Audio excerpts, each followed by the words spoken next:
তো বন্ধুরা, রান্না হয়ে গেছে, ভোগ লাগিয়ে দিয়েছি। আর এই দেখো, তোমাদেরকে দেখিয়ে দিই। দেখো তরকারির রংটা দেখছো কত সুন্দর হয়েছে। আর এখানে ভাত। তো বন্ধুরা, সকালে সব কিছু কাজ সেরে নিয়েছি, কিন্তু তোমাদের সাথে শেয়ার করতে পারিনি। তো অনেক দিন ভিডিও ছাড়া হয়নি, তো ভিডিও করতেও পারিনি শরীর খারাপের জন্য। আর আজকের ভিডিও একটা পোস্ট করব, তো ওটা করা ছিল আগে, আর আজকের থেকে ভিডিওটা শুরু করছি। তো সকাল থেকে আমি কিছু শেয়ার করতে পারিনি, তো এখন থেকে তোমাদের সাথে শেয়ার করব। তো আমি আজকে নতুন একটা রেসিপি তোমাদের সাথে শেয়ার করতে চলেছি। তো তোমরা ভিডিওটা দেখতে থাকো আর আমার সাথে থাকো। তো চলো। তো বন্ধুরা দেখো, আমাদের কানা আর গিরি সোনাকে কেমন লাগছে অবশ্যই কমেন্ট করে জানিও।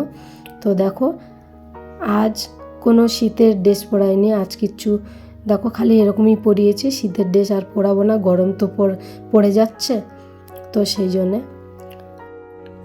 তো দেখো বন্ধুরা, আমি ময়দাটা সকালে মেখে রেখে দিয়েছিলাম। তো যেমন রুটি বা পরোটা করে সেরকমভাবে আমি ময়দাটা মেখে রেখে দিয়েছি ঢাকা দিয়ে। তো এটাকে আমি ভালো করে ধুয়ে নেব, ভালো করে ধুয়ে তারপরে যেটা থাকবে সেটা নেব। তো চলো, সেটা নিয়ে আমি আজকের রেসিপি বানাবো। তারপরে চলে এসে দেখো ময়দাটা ধুইতে। তো ময়দাটা এইভাবে ধুয়ে নেব। তো আমি 1 কেজি ময়দা মেখে নিয়েছিলাম, নিয়ে এটা পুরো এরকমভাবে ধুয়ে এ সাদা সাদা যতক্ষণ বার হবে ততক্ষণ এটাকে ধুইতে হবে। তো ধুয়ে নিয়ে তারপরে এটাকে নিয়ে সিদ্ধ করতে হবে। তো আমি ততক্ষণ ধুইতে থাকি, আর তোমরা ততক্ষণ ব্লগটা দেখতে থাকো আর আমার সাথে থাকো। তো আজকের রেসিপিটা না খুব সুন্দর হবে, তো তোমরা একবার এইভাবে বানিয়ে দেখো, কত সুন্দর লাগবে।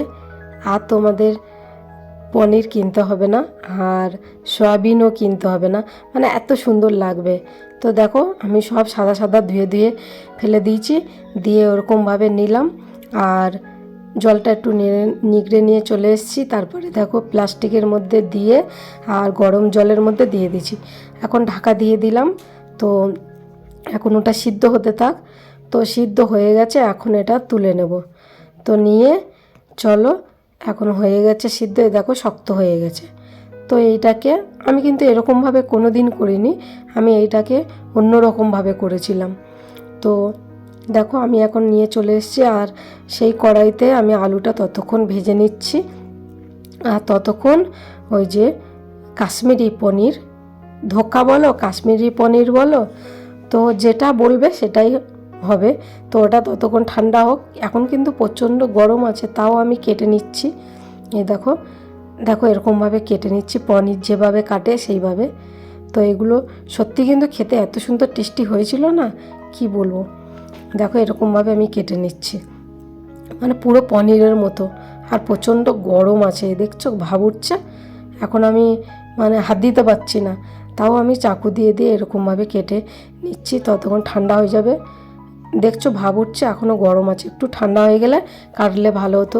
কিন্তু আমি ওদিকে কড়াইতে আলু ভাজতে বসিয়ে দিয়েছি, আমার এক্ষুনি দরকার, তো সেই জন্য কেটে নিচ্ছি। এই দেখো, তো এরকম পিচ করে কেটে নিচ্ছি। দেখো, ভাবতে পারবে যে ময়দা দিয়ে এরকমভাবে একটা রেসিপি বানানো যায়। এই দেখো, আমি লঙ্কা হলুদ দিয়ে লবণ দিয়ে এটা মাখিয়ে নিচ্ছি, নিয়ে এটাকে ভেজে নেব ভালো করে। তো দেখো কত সুন্দর। কে ভাবতে পারবে এটা ময়দা? কেউ বিশ্বাস করবে না যে এটা ময়দা, মানে না বললে আর না যদি দেখো তাহলে ভাববে না যে এটা ময়দা দিয়ে হয়েছে। তো চলো, এটা মাখিয়ে নিলাম, আর আলুটা ভাজা হয়ে গেছে, এখন নামিয়ে নেব। তো আলুটা এখন নামিয়ে নেব, নিয়ে তারপরে ওই কড়াইতে আমি ধোকাগুলো ভেজে নেব। মানে তোমরা যেটা বলতে পারো, কাশ্মীরি পনির বলতে পারো, আর ধোকাও বলতে পারো, ময়দার ধোকা। তো দেখো, আমি এক এক করে ছেড়ে দিচ্ছি, দিয়ে ভালো করে এটা ভেজে নিতে হবে। তো আমি ভালো করে ভেজে নিয়ে তারপরে মশলা কষাবো, তরকারি করব। তো দেখো, তো কড়াইতে দিয়ে দিলাম। তো ভাজা ভাজা হোক, আর একটু বেশি তেল দিয়ে ভাজতে হবে। তো দেখো লাল লাল করে ভেজে নেবো। আরও কত বড় বড় হয়ে গেছে দেখছো। তো এখন নামিয়ে নিচ্ছি, ভাজা হয়ে গেছে, আরও কিছুটা আছে। তো আর একটু তেল দিয়ে দিলাম, দিয়ে আরও কিছুটা আছে সেগুলো ভেজে নেব। তো দেখো একটু তেল বেশি দিয়ে ভাজলে ভাজাটা সুন্দর হবে। তো দেখো এখন যতগুলো আছে সবগুলো দিয়ে দিচ্ছি। তো সবগুলো দিয়ে দিলাম। তো ভাজা ভাজা করে নেব, নিয়ে তারপরে আর এটা না প্রথমে ভালো করে একটু সিদ্ধ করে নিতে হবে। তো আমি তাড়াহুড়ো করে নিয়েছি, তো এখন আমার একটু সিদ্ধ হতে বাকি ছিল, ভিতরের দিকে হয়নি। তো আমি ওটা দুটো ভাগ করে নিয়ে যদি সিদ্ধ করতে দিতাম তো ভালোভাবে সিদ্ধ হয়ে যেত। তো তোমরা ভালোভাবে সিদ্ধ করে নেবে।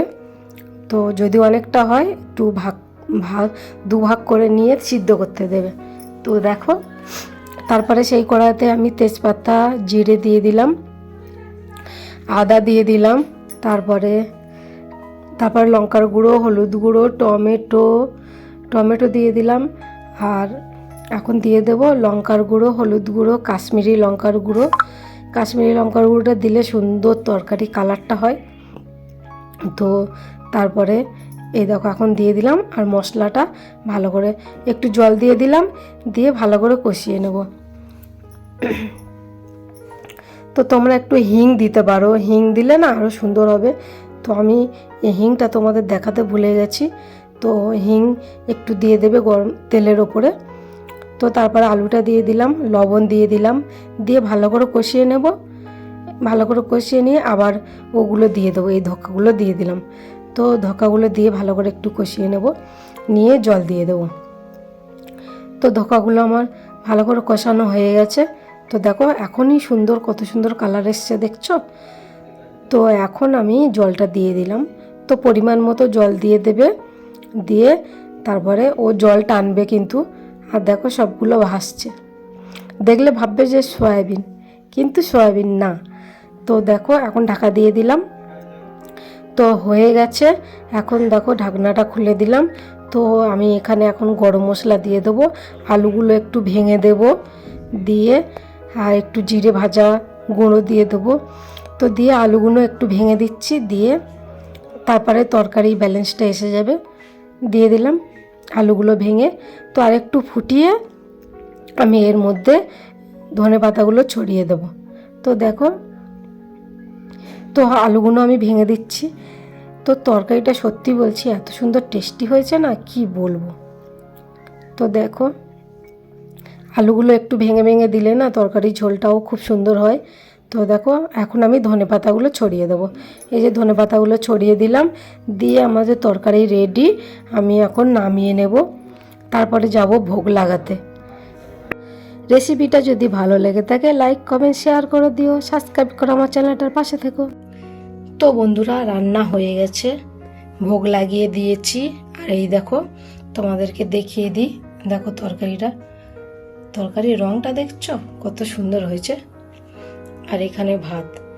তো আজকের শুধু ওই একটাই তরকারি করেছি, আর বেশি কিছু করিনি।